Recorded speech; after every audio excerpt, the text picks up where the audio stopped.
Well, for more on Trump's latest tariff and trade announcements, let's speak now with William Reinsch. He's Senior Advisor and Scholl Chair Emeritus with the Economics Program and Scholl Chair in International Business at CSIS. Welcome to the show. Thanks very much for joining us. I want to start by asking you, there's a lot to run through, but I want to start by asking you about the comment we've been hearing a lot, that phrase that President Trump is not in the mood. I want to ask you what you think that means, as we head into the final stretch before the deadline on August 1st. Well, a lot of this is tactics. He's not a patient person. When the negotiation is not going quickly enough for him, or when he thinks it's not going to have an ending that he wants, he makes more threats. And I think that's what's happening right now with India. But it's been, as the deadline approaches, there's been a constant parade of countries. We had the EU on Sunday, then we had the UK again on Monday, and then we've had so far India, Brazil, and this afternoon Korea.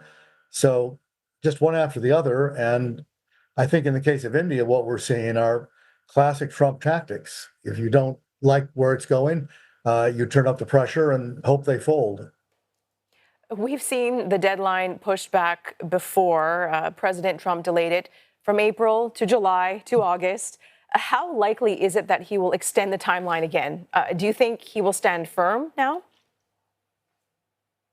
Well, he says he won't extend it, but then again, he said that the last time, so it's hard to be sure. I think what you're going to see are piecemeal extensions.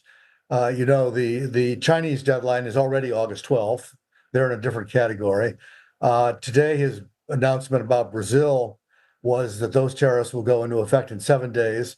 So that means effectively their deadline is August 5th or 6th, not August 1st. So I think you're going to see some of those rather than a general extension. If he's satisfied with the progress that's being made, then he'll allow more time. I want to ask you about the executive order that President Trump signed to suspend the de minimis exception, from August 29. The official reason given is to save jobs. Is that the real reason? Are we looking at, Donald Trump, as you mentioned, upping the pressure on China for a trade deal after, recent unsuccessful talks, in Stockholm? I don't think it's just about China. Right now, he's on a bit of a charm offensive with China. If you've noticed, his rhetoric has gotten less dramatic about China. He's not complained about Xi Jinping in particular. We've withdrawn some export control restrictions that were put on earlier. I think he wants to have a one-on-one meeting with China's leader and doesn't want to do anything to rock that particular boat. The de minimis issue is the result of multiple things. I think the fentanyl issue really is part of it, because a lot of it comes in that way, not really directly from China, but via Mexico, but still using de minimis. And the fast fashion industry, as you pointed out earlier in your broadcast, Xi'an and Timo have taken a big advantage of it in ways that were not intended by Congress.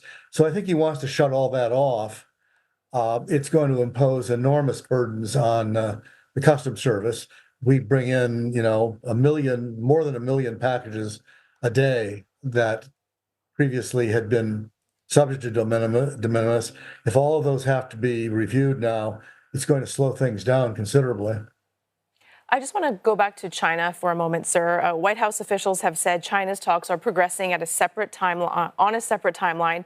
You mentioned August 12th as the deadline. Mr. Trump adding a short time ago today, he thinks the U.S. will have a fair deal on trade with Beijing. What outcome do you expect to see, and why is China the exception when it comes to negotiations? Well, first, what I didn't mention is I think they're going to extend the August 12th deadline by another 90 days. I think that was the result from the meeting in Stockholm. Most of us here are expecting basically a rerun of 2018, a small deal China will agree to buy more stuff. They'll probably the first thing they'll do is agree to fulfill the first agreement that they didn't fulfill in 2019 and 2020. They'll probably make some more small concessions. Most of us here believe that the big differences we're simply too far apart. We want them to make major changes in their economic policy. We want them to deal with overcapacity. We want them to stop stealing IP and stop forced technology transfer and end subsidies. And they've made clear they're not going to do that. They want us to weaken our export control standards, sell them more critical technology. And we've made clear we're not going to do that. And both sides have leverage, we've discovered. They have minerals, things we want that we don't have. We have tariffs. So I think on big issues, there's a standoff, and what you end up with is a small deal. Now that Trump will call it a big deal and a great deal, but I don't think there'll be much there. Right.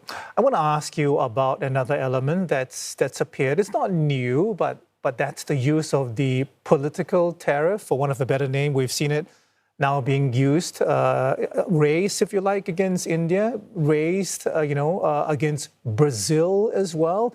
Is that something we're going to see more of? Because deals with so-called allies, some of them anyway, many of them with the EU, for example, Japan, South Korea, have kind of been agreed on at this point?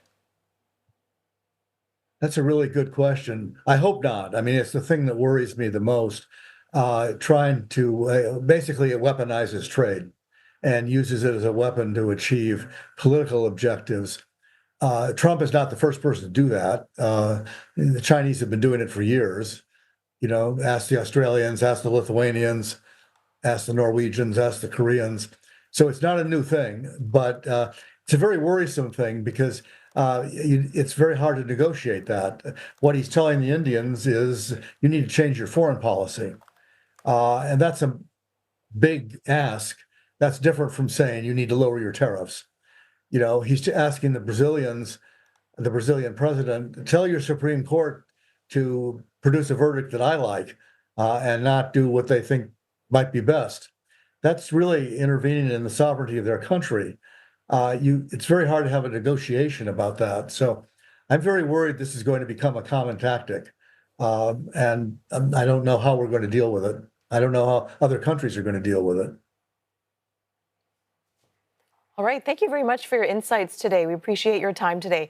William Reinsch, Senior Advisor and Scholl Chair Emeritus at CSIS in Washington, D.C. Thank you.